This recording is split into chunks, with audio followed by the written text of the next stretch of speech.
you so much. On behalf of Natixis, I'd like to thank our speakers here today. We're going to talk about energy-related tech. So just for presentations, we have Matthias from Ardian, Marlene from Genvia. So Ardian is an asset manager, private equity. I won't say anymore. I think many people are familiar with Ardian. Marlene works for Genvia, which develops next-generation electrolyzers. Then we have Antoine Rostand from Kairos, satellite imaging to measure flows to do with energy and methane. We have Gerard, who is the Chief Technical Officer of the Chief Data Officer of ENGIE. Of course, we don't need to explain who ENGIE is. ENGIE is a global leader for energy transition. And then Bernard from Microsoft. He's the Chief Technical Officer of Microsoft France. But people don't necessarily know that decarbonization of everything digital is really key for Microsoft.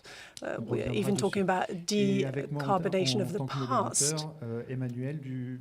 And I'm Emmanuel from BCG.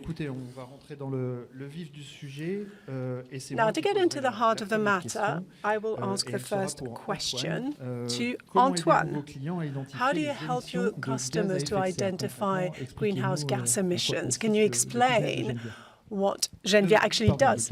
Sorry, Kairos, my mistake.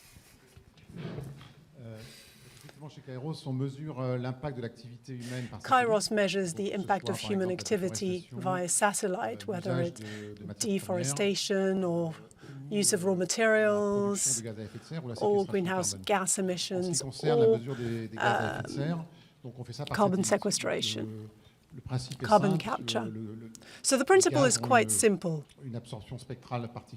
Gas have a very specific spectral absorption for infrared, for methane, and some satellites have this particular sensitivity on that bandwidth. So we are able to measure the amount of gas in the atmosphere. Then we use atmospheric models, modeling the wind to determine where the gas comes from that we found in the atmosphere.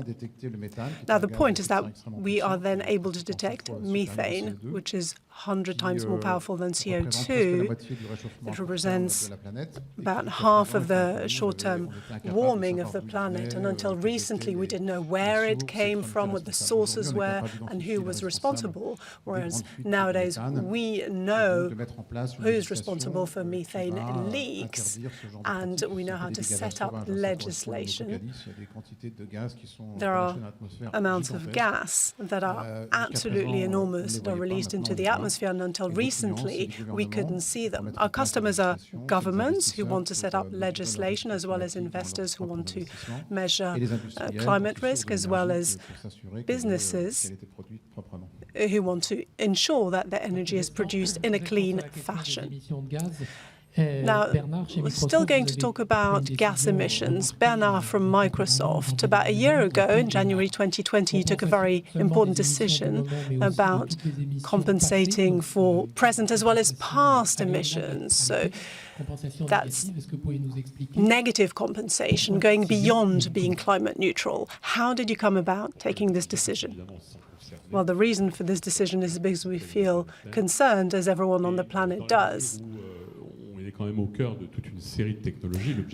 at the heart of a series of technologies, so the objective is to go beyond what needs to be done if we are merely to comply with the law. So the objective is to ensure that from 2030 onwards, and in fact we started before that, we start to capture more greenhouse gas than we produce. So last year in July 2020, we sent out a call for tender to find a technology that would enable us to capture 1 million ton over the course of a year So in July 2021, we managed to capture actually more than that. The objective is that in 2050, we should be able to recapture the totality of greenhouse gas emissions produced by Microsoft since its creation in 1975. So that's the measurable objective that we've set for ourselves. But of course, we're going to develop a whole host of technologies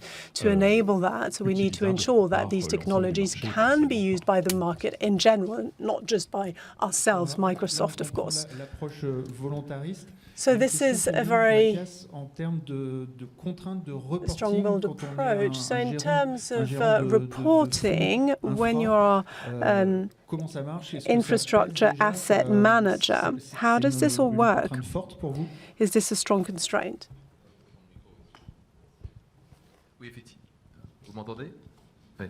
Donc en tant que gérant, effectivement, nous sommes soumis de plus en plus à des réglementations. We increasingly have to comply with a regulation. That means we have to be more transparent on our ESG impact. There's several recommendations in France, a 2015 recommendation on energy transition and a new one about the level of information that we have to provide investors. There's European regulation as well as global regulation that apply to financial institutions, the Financial Stability Board.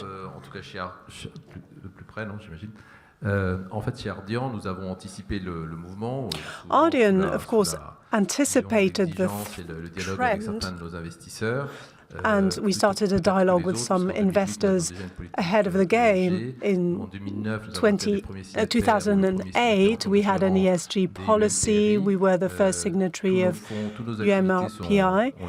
In 2009, our activities have the highest mark, which is A+. So we've anticipated that this was going to be an important topic for our investors. I'm thinking in particular about emissions.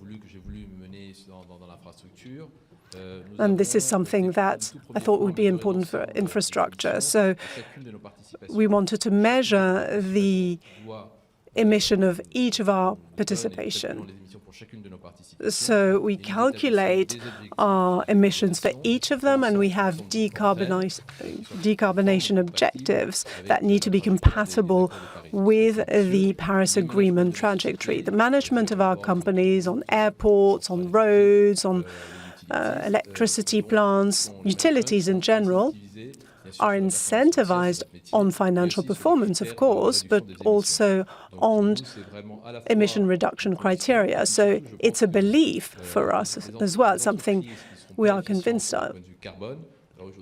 And then businesses that are not carbon efficient, this might seem obvious, but of course a few years ago this wasn't quite as obvious as it is today,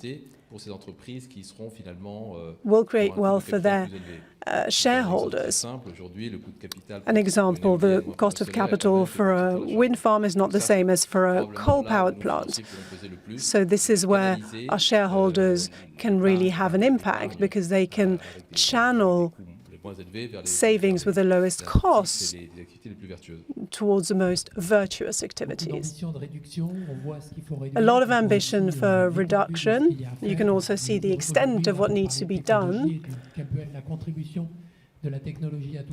We can see how technology can contribute to all that. So let's turn to a solution provider, ENGIE. How do you use technology, and what are the solutions that you make available to your customers so that they can reduce their intensity and their emissions? Now, I'd like to give you a little bit of context before I answer your question. Energy transition is at the heart of ENGIE's strategy. It started a few years ago with the previous management, and it's going ahead with the new management that's been at the head of ENGIE for just over a year. So this is part of the purpose of what we do, with a net zero carbon objective by 2045. So for everything digital, data and technology based, together with our team, we are working on digital transition for this purpose, to find out how our technologies can meet these objectives. Now, with regards to our customers, there are two main categories: retail, B2C, and B2B. So for retail customers, there's a number of different solutions in existence. For example, some of them might be very simple, but they're very efficient. Harnessing energy consumption for our customers. We've developed a number of solutions that make it possible to forecast consumption as well as benchmarking of energy consumption, which has been facilitated by the deployment of smart metering for electricity with Linky, and for gas as well. We have a lot more data, which means that we can break down the load. On œuvre aussi, alors c'est un peu plus balbutiant, mais sur tout ce qui est in terms of offer, it's at its beginning, but in terms of self-consumption, the technology is quite worthwhile. We have experiments in the Île Dieu Island, solar panels set up on certain houses. Some of them have very good solar exposition, so these are the ones we use. And then we have a microgrid system, production system, a consumption system, using AI to forecast consumption. We also use blockchain, so that we have a relationship of trust between the producers and the consumers. Now for B2B, just to sum things up, we have means to trace the reduction in carbon production by our customers. And then we have platforms that are more operational, that are being developed in universities. I'm thinking about the US in particular, where we provide our customers, either the students or the university managers, with the means to really be on top of their own energy consumption. Reducing consumption, then. Marlène, I have a question for you. How can we produce more hydrogen using less electricity? Now, we're going to go really into deep tech with what I have to say. Now, for decarbonation, we need a lot of hydrogen. We consume 70 million tons right now, but this figure will have to be increased sevenfold in the next 20 years in order to decarbonate. And of course, it needs to be decarbonated hydrogen. The best way to do this is to do electrolysis, as we used to do in secondary school. So you take H2O, cathode and anode, and then you end up with oxygen and hydrogen. You did that in your physics workbench in secondary school, but we now have mature technology that actually works. The technology that Geneviève is developing is mature, and it works with steam. It's what we call solid oxide. So this high-temperature steam increases the yield. Current technology provides about 60% with solid oxide. You have 80%. So in practice, in order to produce the same amount of hydrogen, requires less energy. Now, this is worthwhile because in the cost of hydrogen, which is what the customer has to pay, electricity counts for 70% in that cost, so it's a very important component of the price. If you look at the newspaper these days, there's a lot of discussion about the cost of electricity, and so it might be worth looking at reducing that price. Another effect this has is the induced effects in terms terms of capital expenditure. If you need less electricity, you need less infrastructure. So it speeds up the time to market, it reduces the cost of the final project. Voilà, on a vraiment deux effets. And so there's this twofold effect.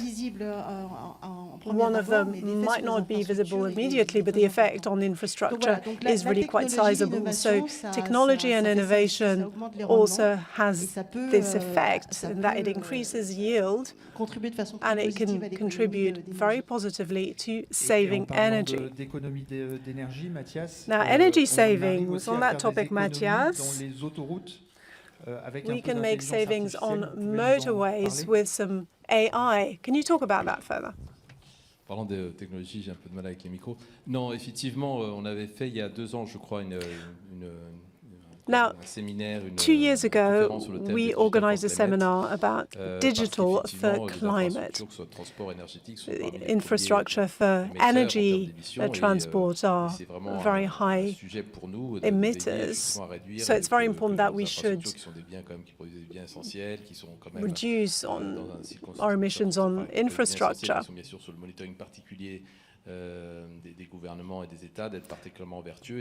So it's very important that they should be virtuous to decarbonate society as a whole. So we led a number of initiatives to decarbonate infrastructure, including transport infrastructure. So to go deeper into transport, we had a number of initiatives, including investing in a startup, a French startup that does image recognition and computer vision.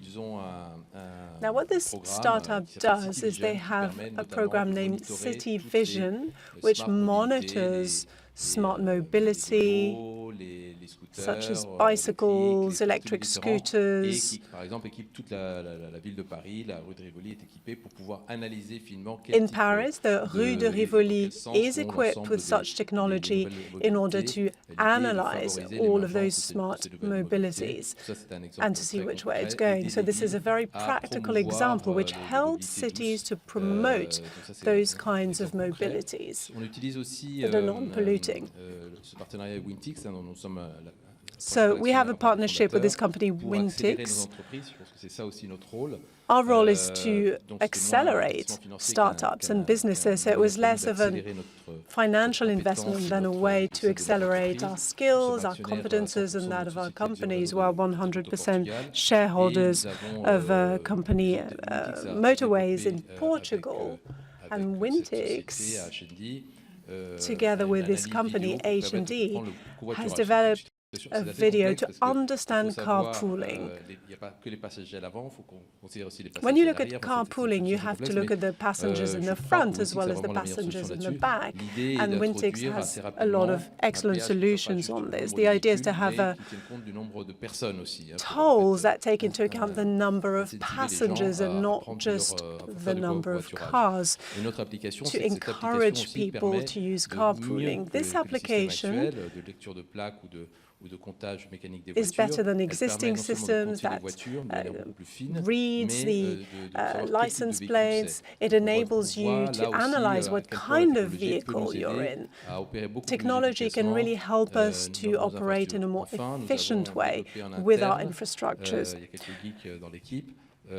We've also developed internally an air carbon system, as we call it, which is less sophisticated than what Antoine does. So we plug into the APIs of airports so that we can calculate the scope of direct emissions as well as that of planes and of people traveling to airports. So it's a real-time measure of the emissions of our airports. We've deployed this in Turin and in Naples. We want to be transparent on the emissions generated by our infrastructures, to have a dialogue with governments and the surrounding communities on reducing the impact. I'm not just talking about the airport, but about better management of the air traffic around cities and on the ground. But it's also about how people travel to airports. It's about promoting taxis or electric taxis or public transport in order to reduce the overall carbon footprint of the airport. A lot of opportunities to reduce carbon emissions by using data, which is becoming increasingly sophisticated in its usage, but data treatment and storage is something that produces emissions. That plays in that field are trying to reduce it. Now, Bernard, can you tell us how you harness technology in order to deal with that? When you look at the digital field and see what it represents on a planetary scale, it represents about 4.2% of global energy, around 3.8 to 4% of greenhouse gases, and about 0.2% of water. So it is quite considerable. What you have to bear in mind, and it's a paradox that one often forgets, is that the main share of this consumption is done by our terminals, meaning our phones, our tablets, our computers, our Macs, and so on and so forth. So often we talk about data centers, we say that that's where we're consuming data, but actually, unfortunately, it is actually in our end terminals that most energy is consumed. And so what are we doing in order to try and progress in this field? Well, we're talking about data storage. There will probably be very important revolutions coming soon when it comes to data storage. As you know, today, data is stored on a rotating disk. So you're turning disks and you have readers that read what the content of these disks is. And this type of system will be replaced by a type of storage within holographic systems that will be recorded through laser interference systems. And this will allow for a much greater storage density. And it will also mean that we won't have to move things around at all, because information will be recorded within a sort of glass cylinder, and so we won't need to move things, so we'll be saving a considerable amount of energy. Another important development is the use of optical systems. When we transport data, we usually use routers that allow us to decide which path we need to take to connect to the internet. But today, routers are built with silicium, which are processors. That's what they're built with silicium. And we want to shift the paradigm, because the paradigm's a bit strange. We have a photon that is transformed into an electron, and then once again it is transformed back into a photon, which is a bit stupid.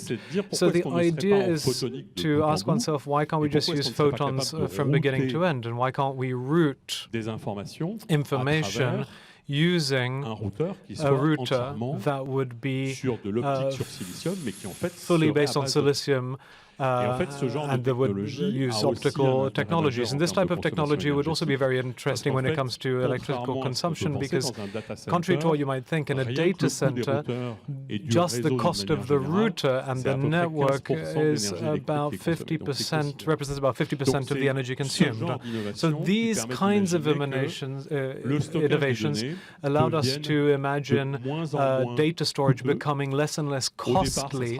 At the beginning, these will be technologies that will be reserved to data centers, but you can imagine that this kind of technology will replace the solid drives that you now have in your smartphones and your tablets, just to give you a few examples. So that's a couple of examples of technologies that are going to soon replace all the technologies we know today. Well, a lot of data to deal with. And talking about data, Antoine, in your business you use them to provide advice to governments in order to monetize their absorption capacity. Can you tell us a bit about that? Oh, yes. We're about to publish in the following weeks a quantification of all the carbon contained in the biomass at global level, thanks to a passive satellite microwave satellite that allows us to quantify the amount of carbon above ground. So this is something that is very precise. It's been worked on for the last 7-8 years, and we're able, especially in like tropical areas, to quantify the amount of carbon in their biomass to see if reforestation projects or carbon sequestration programs, which companies' offset programs are based on, are effective or not. The problem with offset today is that verifying whether reforestation was well carried out was not possible until this kind of data that we make available was possible. So we're trying to monetize the natural capacity to absorb carbon and to be able to find a better carbon pricing. Today it's about $5 per ton, according to the UN, whereas we're looking at more like $60 per ton of carbon. And we're discussing with governments in order to try and give them an idea of managing these things. There is a hydrocarbon office who will be able to pay farmers so that they don't cut their trees down, because what's dramatic today in forests is that forests are being cut down in order to grow palm oil or rice, among other things. If we can calculate what can be done on a parcel of land, then we can remunerate farmers for a service they will provide to all of us on Earth. So the idea is to quantify carbon above ground and to be able to attribute parcels in a specific way, and then to create a strategy to monetizing this natural resource. So to emit less and absorb more. And this partially involves the electrical mix, which is more and more turning towards renewables. Now, renewables are still difficult to harness and still represent certain challenges, including downtimes, which have to be taken into account when you're talking about electrical production. So when it comes to our goal of the energy transition, there's what I mentioned earlier on, how we can consume less. The examples I mentioned earlier on aim at lowering our energy consumption after all, but the other part of the energy transition is to change the modes of production. And of course, renewables have an important part to play there: solar, wind, biomass, hydrogen as well. But the problem for an energy specialist like us is this problem with unstable power, because when you have a gas plant, you can turn it on whenever you want, regardless of weather conditions. But there's a real challenge when it comes to renewables, when it comes to this intermittent energy supply. One of the solutions is to maximize production by maximizing the assets. Technology can help us in this regard. So, for example, when it comes to wind power, when it comes to wind turbines, I've got two examples that I think illustrate this quite well. The first is the noise management. The noise management. So when we get a wind turbine, they have a standard setting when it comes to the noise that they produce, and which take into account the legislation when it comes to the environment and the people living nearby and noise emissions. According to the weather conditions and the localization of the people living in the vicinity of the wind farm, we can in real time adapt the setting settings on the turbine in order to produce more, all the while respecting legislation and by increasing the production capacity of the wind turbine. So we do this using algorithms which in real time can calculate the noise in the air, take into account topographic data, and allow us to adjust these settings in order to increase production. Another example, which I think is also interesting, and this is about forecasting solar capacity of the radiance of sunlight onto the solar panel. It's very important to be able to steer solar production when it comes to auto-consumption or when it comes to microgrids. So what we're setting up is an entire system that goes from harnessing the means of production of the solar panels to our capacity to store the energy that is produced within batteries. Of course, to also be connected to the grid to be able to sell energy that we can't consume ourselves, or to inject more energy into our systems if we don't have enough of it. So by doing this, we can harness local energy and get savings that way by including injecting, storing, removing energy from the network, and to have a very interesting economic result, because everything is used to its best advantage. And we're able to, thanks to AI, in real time, make decisions based on the current weather conditions and decide what we're going to keep, what we're going to sell, and so on and so forth.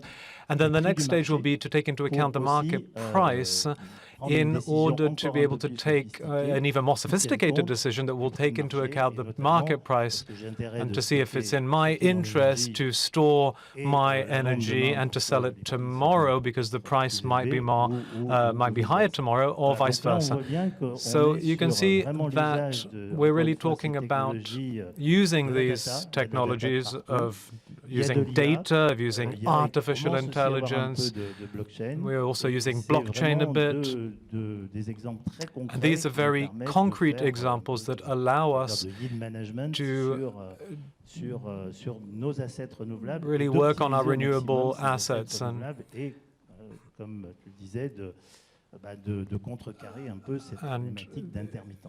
this also makes us helps us solve this problem with the energy and the intermittency. So with intermittency, you can fight it with storage. Now, what about Geneviève? Is this the case that would be best applied to your technology, storage? Yes, of course we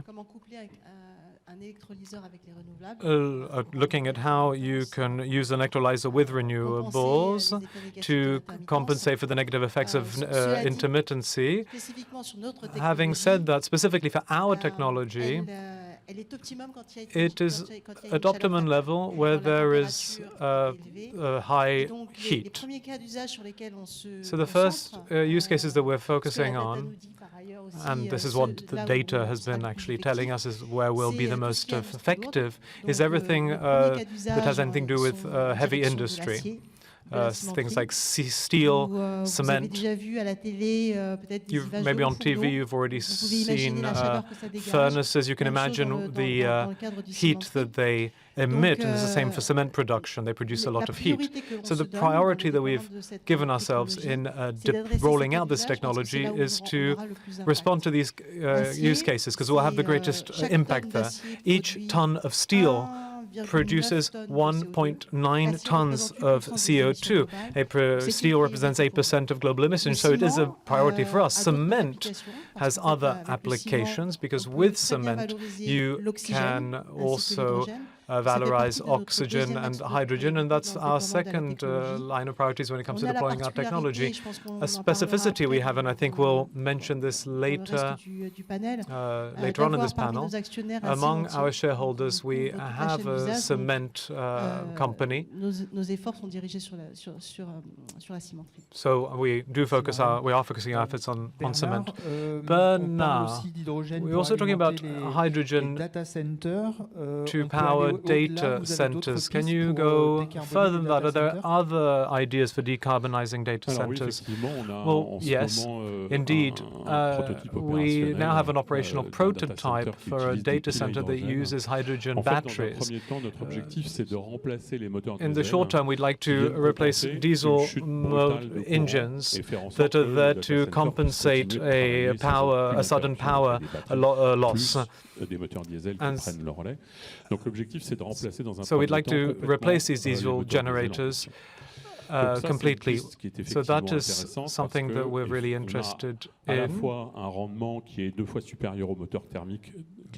Because with hydrogen batteries, we can get twice as much energy as with classical batteries. But in order to improve the issue of data centers' energy consumption, we've realized that there are other things that need to be done that really involve completely transforming the way the data centers are designed, especially their cooling infrastructure. We are currently working on a technology that consists in submerging all the motherboards of the servers in containers that are in a closed circuit. And in this sort of setup, we'd have a 15% reduction in consumption, and we'd also have smaller data centers because we then have the capacity to get rid of all the circuits that are being used now to move the production of heat outside of the data centers. So this will be very interesting because since they'd be working in a closed circuit, we wouldn't need the technologies we use right now to cool the data centers. And this would lead to lower consumption and greater concentration, and this would be important in the case of data center because we'd have more operating power per square meter. So lots of interesting ideas for hydrogen, obviously decarbonized hydrogen, with all that implies when it comes to the consequences for energy and so on. There are important financing needs for these projects. Matthias, maybe you have some ideas about financing these projects? Hydrogen is a topic that I've always been very interested in since the beginning. We were working with renewables in the early 2000s. When we started, we were a partner of an Italian group that were building wind turbines. And they said to us at the time, the future is hydrogen. And this is something that really stuck with me. And I think we've really seen a speeding up of these changes recently because the only real way of being able to efficiently and industrially store these intermittent energies is hydrogen. And we financed batteries in Canada. And these batteries only allow us to store relatively small quantities, and also for a relatively short amount of time. If we want to store energy for longer, from one season to another, it's really hydrogen that would allow us to do that. So I really believe in hydrogen as a way of storing energy. It's at certain times of the year, the prices of energy is negative, and so it is at those moments that we can produce significant amounts of hydrogen using electrolysis, and decarbonation of all industrial processes is something that only hydrogen can allow us to do. When it comes to diesel or steelworks, and this is something that will really accelerate the energy transition for energy storage. So these electrolyzers we were talking about. But it could also help in decarbonizing industry. So the first thing that has to be done is to replace grey hydrogen, which represents about 70 million tons. And this is 70 million tons that produce 700 tons of CO2 per year. So we need to create green hydrogen. Today, we've launched some projects with companies that we're investing in. We're shareholders of a German company called EWE, which has different projects involving hydrogen that range from using small electrolyzers to create hydrogen to storage in underground storage units, which exist in Germany. And also, when it comes to the usage of existing pipelines to transport hydrogen, with EDF, we're also a shareholder of GeoSeb, which is one of the largest storage companies in France. And this represents 9 million cubic meters of storage space for hydrogen. We could also think of installing panels. This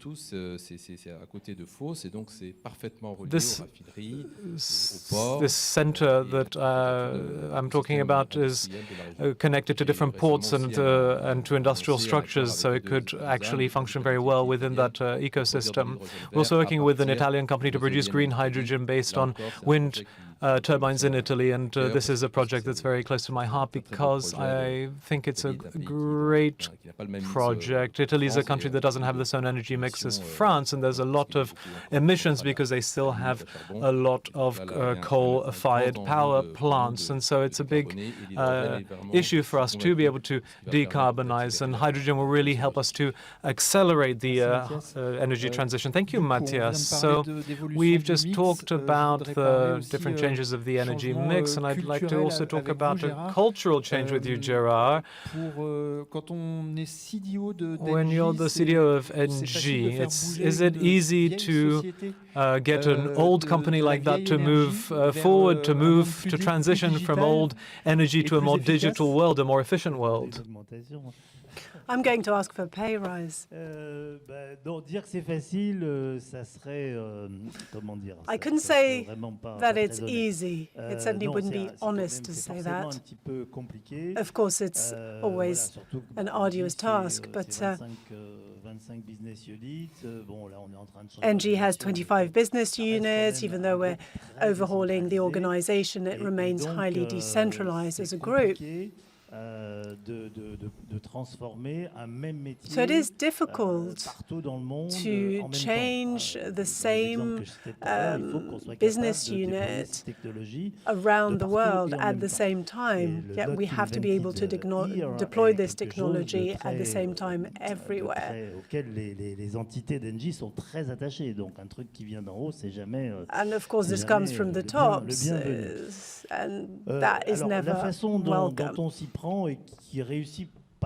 So the way we're doing things, and it is reasonably successful, our strategy is based on 3 key points.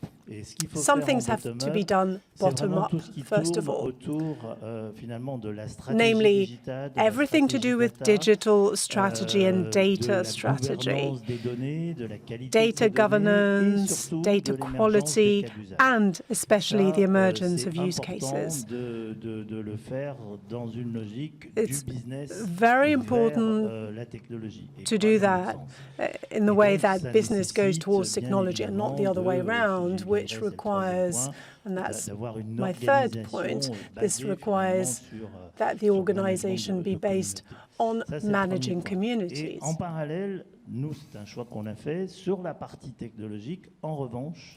And then about the technology, Well, we have chosen technologies top-down, which means that we are developing technologies that are either digital. We have about 10 platforms that have been developed by an entity that's known as NG Digital, about the tracing of decarbonation with our customers. So this platform is developed at central level and made available and used by our business units with their customers.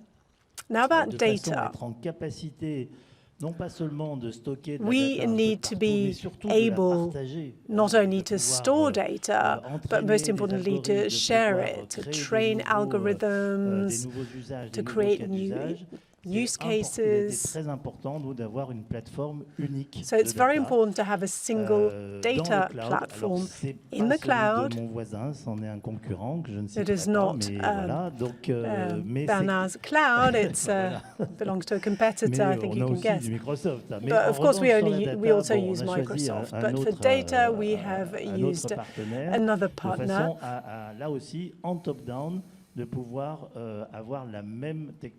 So that we can have the same technology and the same platform all over. And then lastly, we have communities that we're focusing on. We have over 2,000, almost 3,000 digital and data specialists in the countries that we operate in, from chief data officer, data scientists, CTOs, etc., developers. So they're each part of their local entities. They're not all necessarily data science. They're not all necessarily part of NG. I have a 5-person team, so it's very small. But we manage communities, and that's really powerful. Not a week goes by without a community-type event happening for training managers or to monitor a technology or a use case adoption. Or it can be a community that's more focused on sharing practices amongst data scientists. So we have a bottom-up way of doing things for users. For technology, it's top-down. And in order for all that to work, we need to have community management. So this is my secret sauce. Thank you very much. Now, in terms of system optimization, Matthias, could you talk to us about yield management for wind farms? I was listening very intently to what Gérard had to say on his systems. Now, we've developed smaller systems on our own scale. Now, when you're an asset manager these days, you can't just be good on finance. You have to be able to bring value added to be operational to all the companies that you work for. So all of our partners go from Scandinavia to South Europe, North America, and Latin America. So we have a project called Opta that collects all of the operational data of our wind farms through a CRM that's called Greenbag. That's quite well known. And we also have a software from a startup known as Pezapart, which harvests all of the data from financial markets. Our business is to reduce the cost of capital to industries that we've decided to invest in, and especially renewables. Renewables are there because states decided to subsidize them by setting up set rates which means that you can invest without taking any risk, but that's no longer possible. Those guaranteed rates are coming to an end. Renewables are becoming a real industry. So it's important for people such as ourselves to have the tools to enable us to analyze things, to be as efficient as possible in terms of energy production. So we use data through Greenbyte to analyze the way our wind farms work, to do preventive maintenance, to detect when energy production doesn't correspond to the power curve, which means that we can negotiate with the turbine manufacturers who are responsible for maintenance, because otherwise they have more information than we do, which means that they can make more money than we do. So we can really optimize on our performance. Now, the second part is that we're more and more exposed to market risk. We're investing in wind farms that are a market risk. We're operating on international energy markets. And in terms of our portfolio, we have to be able to cover the energy we produce in the best way possible, in a combined way, with a portfolio effect, not with individual wind turbines. So this allows us to be very efficient from an operational standpoint, to reduce our maintenance costs, to better forecast our energy production using weather forecast as well. And then ultimately, what we're seeking is to be able to give our investors an at-risk value. Our investors are pension fund investors who want to be able to foresee a risk, which is very tricky, but they are people who are used to reading statistics. So if we're able to extrapolate an at-risk value, that is a risk that comes out from their overall investment portfolio, we are speaking a language that enables them to continue to invest with a very low capital in renewable energies and perhaps in the future in hydrogen too. Thank you for this excellent example of how information is the key to success. Antoine, would you like to make us dream with those new sources of information, with things that perhaps we can't even imagine, try to dazzle us, talking about satellites? Well, we don't actually make satellites, we use existing data. We can see almost everything.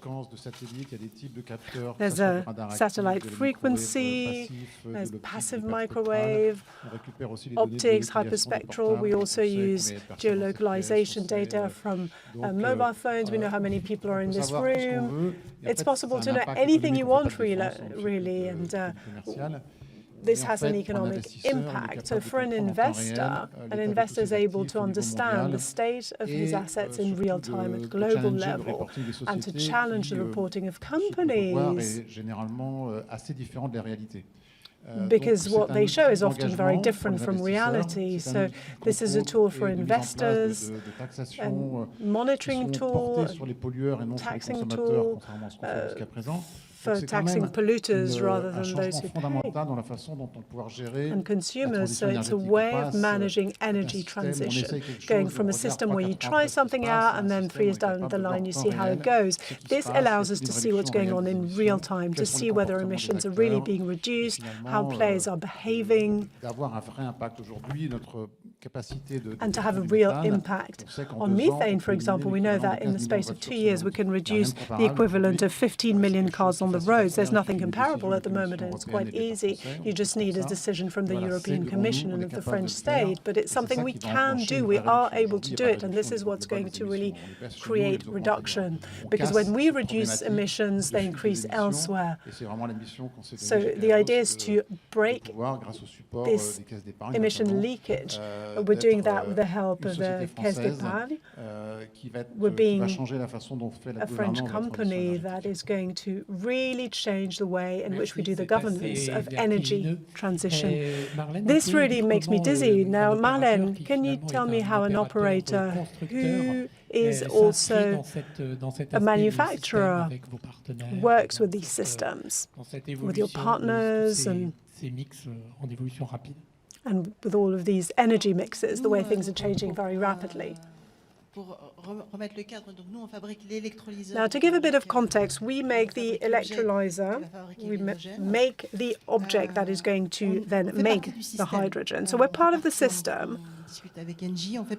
We're in discussion with ENGIE, we're part of the global electricity system. We're going to produce electricity, so we're going to be part of that mix. Now, the technology we have is very specific because it makes it possible to produce more electricity, but it's also reversible, even though it needs to be matured on that end. So what I was explaining earlier, which is that you take water and you turn it into hydrogen and oxygen, well, you could do the reverse, take electricity and convert it into hydrogen. So this is a system. This is a system that is being built, that does not exist yet, but which we are working on and which will develop in the future. Thank you, Marlène. We're coming to the end of our allotted time, but there is one question remaining which I'd like to ask. Talking about the issue which has preoccupied us for the past 18 years. COVID has led us to change the way we live. Can you give us a few figures? Because when we prepared for this event,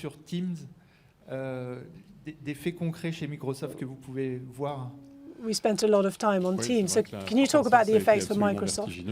Yes, growth was really spellbinding between March and June 2020. We increased the number of minutes on Teams ninefold,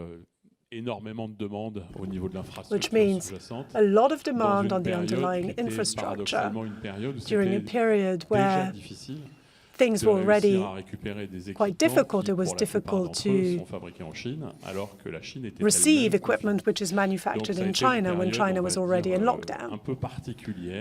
So the period was quite strange. And of course, we had to carry out resource optimization. We had to change the architecture of the product itself. At the same time, we had a lot of demand in terms of security, privacy protection. We now have 145 million Team users every day. There are 500,000 businesses using Teams every day. So we were asked to determine what's the confidential data in the flow of information that has to be protected, that has to be encrypted, that has to be end-to-end encrypted, whilst being able to use the infrastructure in a smarter way. So, for example, we entirely changed the video codec to be able to use less energy and less bandwidth, of course, requiring less server resources. So it was quite an adventure, which really made Microsoft grow, but it also allowed a lot of companies to continue operating, because a lot of businesses would have come to a standstill if everyone had had to stay at home and had been completely unable to work. So this really changed the economy, it changed usages. And over the course of a few months, in terms of digital transformation of businesses, we've carried out changes that would have been done normally over years. We can now work almost anywhere.